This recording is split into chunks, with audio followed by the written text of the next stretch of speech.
खबर बलिया नगर पालिका परिषद के अध्यक्ष संत कुमार गुप्ता के सीजी पावर हाउस कोर्ट के आदेश पर पुनः बहाल होने के बाद बदले गए अधिवक्ता पुनः स्थायी अधिवक्ता नियुक्त किए गए मृत्युंजय पांडे, जिनके बाद उन्होंने नगर पालिका में अपना कार्यभार संभाला। मीडिया से बातचीत में इन्होंने कहा, हमारी प्राथमिकता है शहर के व्यापारियों की समस्याओं को सुनना और उनका समाधान करना। हम उनके साथ मिलकर काम करेंगे ताकि शहर का विकास हो सके।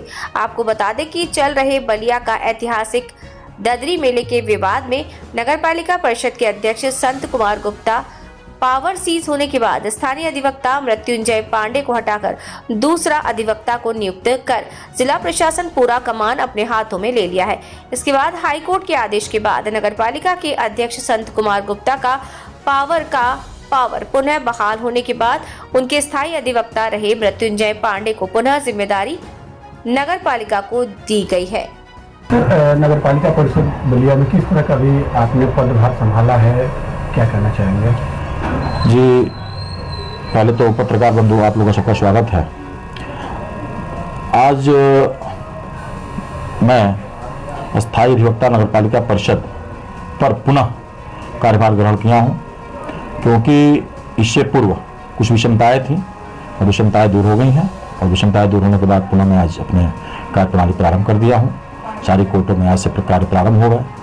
पुनः की बात, जैसे पूर्व में मैंने 3.25 साल कार्य किया हूं नगर पालिका के प्रति, जिस ईमानदारी से काम किया हूं, पुनः उसी ईमानदारी से मैं प्रयास करूंगा कि मैं पूरे कार्यकाल को समाप्त करूं। आप नहीं रहे तो क्या इस दौरान कुछ खामियां रहा नगर पालिका की? इस दौरान देखा गया काफी कई चीजें सामने प्रकाश में आए और कई दिक्कतें भी रही नगर पालिका के सामने खड़ी हुई। उस चुनौतियों को अब आप कैसे निपटेंगे और क्या करेंगे आप? देखिए, जो चीज़ें गुजर गई उस चीज़ को हम लोग पुनः उसका अवलोकन करेंगे, कहाँ हमसे त्रुटि हुई, कहाँ हमसे गड़बड़ियाँ हुई, कहाँ हमसे अच्छाई हुई, कहाँ हमसे बुराई हुई। इस चीज़ों का जब हम लोग अध्ययन करेंगे और ताकि इस भविष्य में इसकी पुनरावृत्ति न हो, इस पर हम लोग विचार करेंगे और पुनः अपने अध्यक्ष महोदय और अपने नगर पालिका परिषद पर विश्वास पर खरा उतरने का मैं पूरा प्रयास करूंगा और मैं इस पर सबको धन्यवाद दूंगा, अपने नगर पालिका परिषद को, अपने अध्यक्ष महोदय को, अपने अधिशासी महोदय को और अपने प्रशासन के अधिकारीगणों को। बलिया के विकास को लेकर अब क्या कहेंगे, किस तरीके से? अब बलिया का विकास, देखिए, बलिया के विकास के लिए हमारे यहाँ कुल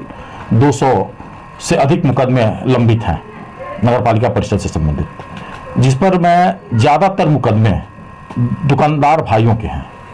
तो दुकानदार भाइयों से मेरी वार्ता चल रही है और मैं प्रयास में हूं कि जो भी उनकी समस्याएं हैं उसको माननीय अध्यक्ष महोदय से और नगर पालिका के अधिकारीगण से बैठकर वार्ता करा के उनके मुकदमों को जल्द से जल्द समाप्त किया जाए, लोक अदालत के माध्यम से या अन्य किसी भी माध्यम से, जैसे उनकी समस्याओं का समाधान हो सके।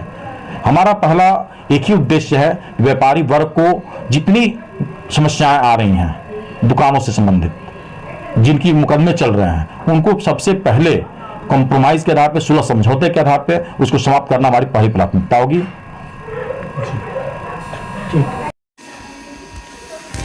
कुछ देखते रहिए।